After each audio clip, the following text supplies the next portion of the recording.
it's also a highway where people walk, because many of these people living in this city, they cannot afford to take a bus or a mini taxi to go to the city, so they walk. Hello people, welcome back to my channel, David's son Reza, and you are all welcome. Guess what? Last week I had a chance to visit Croatia.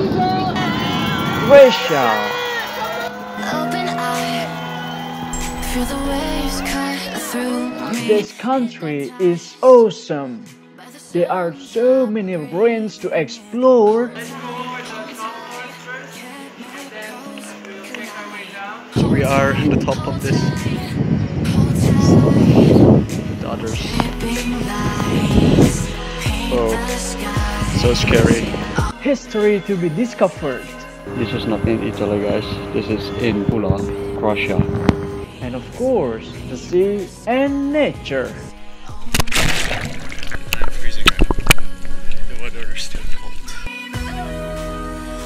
I am here with other architecture students from European Architecture Students Assembly or EASA. So, this is Croatia vlog series. Take your seat and enjoy. Başla.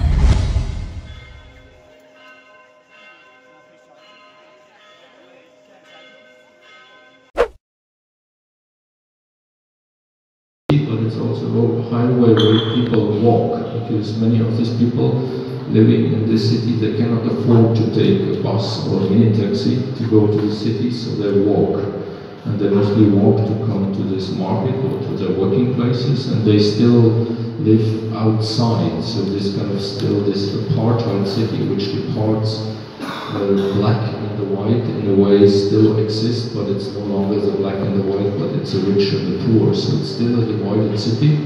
And in this middle zone, we found this place, which was very much a junction between different means of transport. And one was the walking that you see here, one was the hitchhiking that you see here, and one was these minibuses that were stopping there a lot. And our proposal was to make this hitchhiking easier, because it has been made very difficult when the World Championship came to Durban, South Africa, and they tried to get rid of the hitchhikers. They put a lot of stones there, and we proposed to build a stair for the hitchhikers, but this was obviously not possible because hitchhiking was illegal. So we had to kind of hide this idea, and then we said, okay, then we built a station for people for informal traffic, like a meeting point.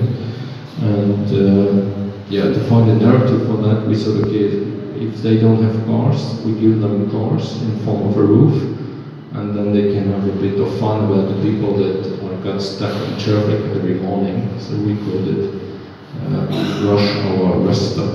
And this is roof with 5 lines of cars, and we also have 5 lines of cars each way on the highway number 2. Here you see this. I think I run a bit late, so I will just skip this, and I will just show you one more project, which is of a bigger scale, which is a project that we did in Gothenburg, and this is going along with a big city development. So this is also trying to use this kind of bottom-up tactics or strategies that we experienced in our practice, and try to make them, to use them also in a kind of top-down. So it's a kind of connection of top-down, bottom-up in a city development process. And what happens here is that this is a former harbor of Gothenburg, and this will be developed in the next, it's already started, but until maybe 2030, this will be a very dense inner city quarter with 10,000 apartments and 10,000 jobs. So this is right in front of the old city, and it has always been closed because it was the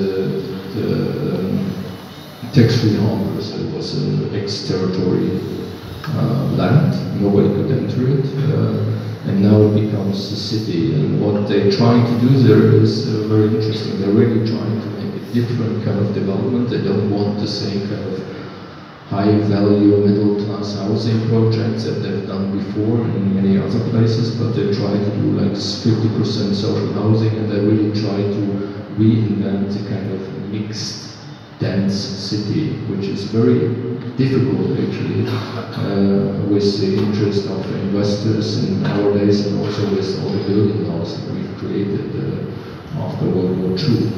And part of this is that they want to create a park, which they call the Beni Park, and this will open in 2020, so in 2 years, when the city's 400th birthday happens. And so this is the Beni Park, this is the ground.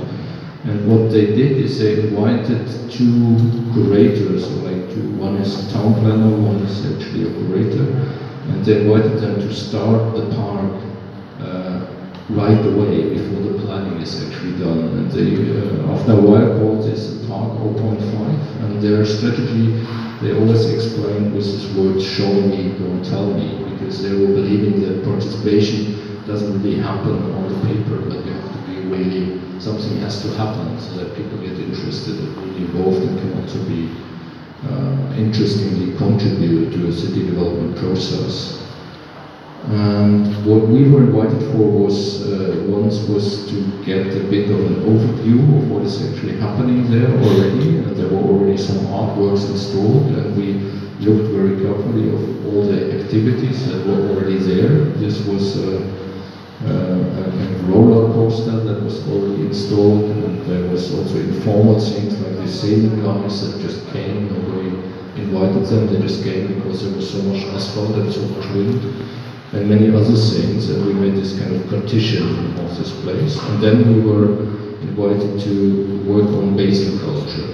There was a very open invitation. It was really like being invited to an artwork, think about basin culture, and then we talked about a lot of people, and we looked at the site, and we looked at things that were already there, kind of resources, because we thought it was all temporary, so we didn't want to use kind of new materials. And we found a lot of stuff that we could reuse, and we would also connect to the locals by inviting them to work with us in these kind of participative projects. The first thing we built was this entrance pavilion for our bus, and this pass that you see here. And this was also the idea that we didn't really believe that a park could be very popular if it doesn't really have any kind of features that you normally associate with a park. So we looked at how can we do a park which is not only on the asphalt, it's not only an art object on the asphalt, and so we decided to walk along the waterfront, and we invented this kind of tectonics, or this kind of floating wood for our whole intervention. And we said that we want to be on this pier with our main object. So we built this changing rooms, and we built a sauna in the end, and we built a swimming pool there.